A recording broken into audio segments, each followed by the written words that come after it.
Good afternoon and welcome to the Midday News. Here's what we have in the bulletin. Prime Minister tours Gregory Park after thugs firebomb several houses. Name them. Opposition wants identity of parliamentarians being investigated for illicit enrichment to be made public. And later in sports, Windies get a decisive win over India. Thank you for joining us. I'm Shane Masters and here are the details. Transport Minister Darrell Vaz is expected to receive a detailed report into what caused the temporary closure of the Sangster International runway last week, which inconvenienced hundreds of passengers. But while awaiting the report, caution from the opposition and a former president of the private sector organization of Jamaica, Kirk Wright, has this report.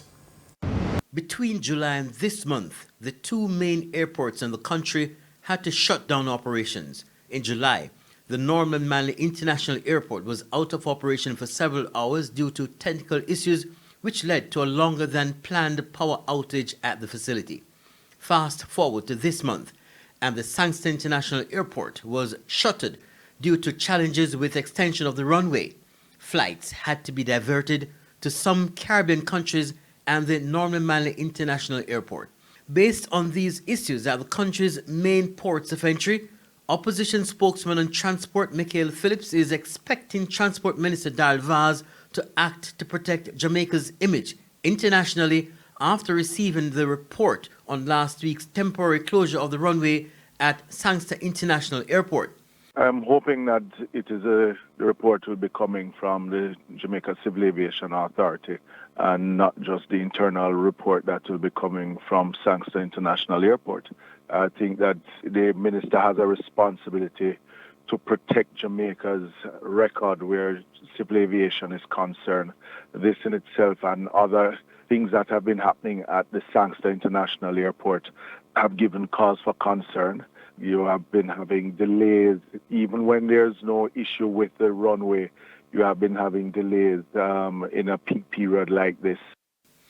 Former president of the PSOJ, Howard Mitchell, is urging institutions that oversee the country's two main airports to spend more time on ensuring that the operations are performing at the required standard. Mr. Mitchell, who was speaking on Radio Jamaica's That's a Wrap, believes the incident at Sangster International Airport last week arose from institutional neglect. What I do know is this, that when you're doing any kind of technical or engineering work at an airport, you don't just have redundancy, you have triple redundancy. Because this particular instance, for instance, cost millions of dollars, not to mention the incalculable cost of reputational loss. And the other thing is that, again, it comes back to institutional neglect, right? That I think the airport, where we should have seen this coming. In the meantime, Mr. Phillips has raised concern about why the Norman Manley International Airport isn't benefiting from similar upgrades to those at the Sangster International. Kirk Wright, TVJ News. The Jamaican Constitution is under attack. That's the position of the opposition People's National Party PNP following recent decisions by the government. The claims were made as party members and supporters gathered in St. James Sunday for a political rally. Sandy Williams has the details. Opposition Senator and shadow spokesperson on national security Peter Bunting says the attack on the Constitution is evident based on the proposed use of the National Identification System as well as the use of states of emergency as a crime-fighting tool. And now, according to him, the latest step to trample the Constitution came weeks ago in Parliament when the government used its majority to force through changes to the Constitution and extend the age of retirement for the office of the DPP and the Auditor General from 60 to 65 years. This administration, this JLP administration, Comrade Donald Scott pointed out, is at war with the Constitution of Jamaica. At war with the Constitution of Jamaica. And you know why? Because the Constitution protects the rights of the ordinary Jamaican.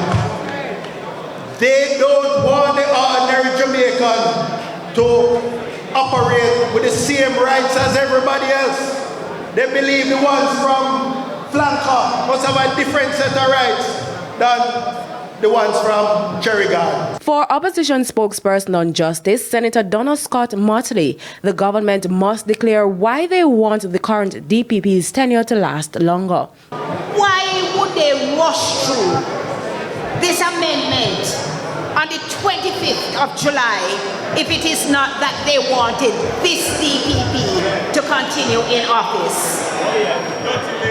Do not be fooled by the inclusion of the Auditor General in this.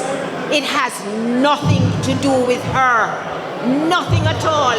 It is a smokescreen. Senator Bunting says the Andrew Holness-led government, based on their latest moves, is locking out majority of Jamaicans from the operations of the country. It's all about suppressing any dissent, any other views. You ever notice that? Look in any government ministry.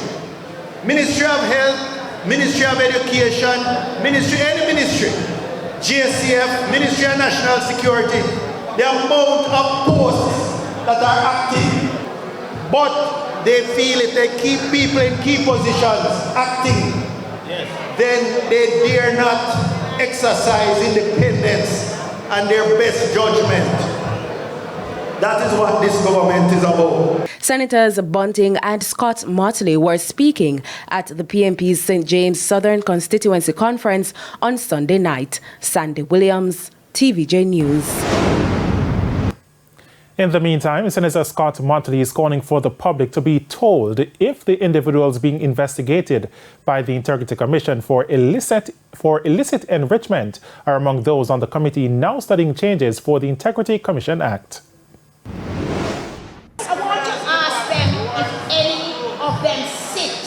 On the Joint Select Committee, which is presently reviewing the Integrity Commission Act.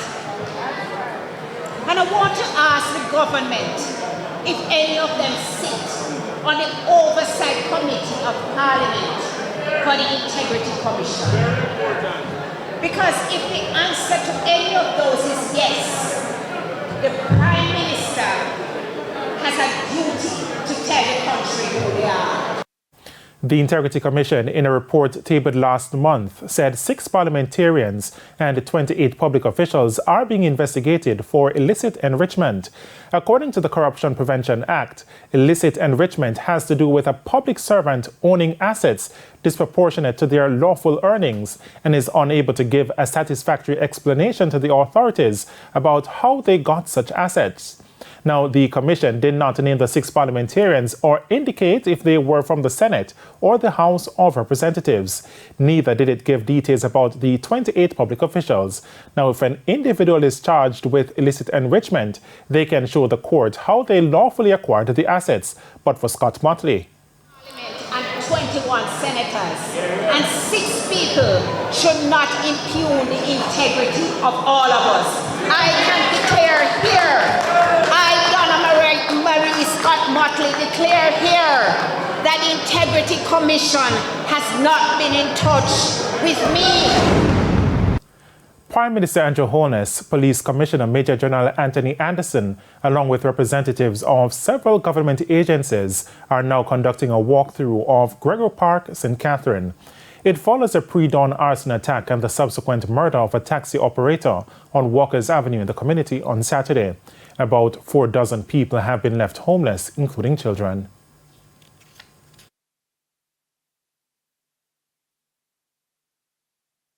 They could be possessed by such evil to come across the way, because just a few 100 meters separate the communities, obviously.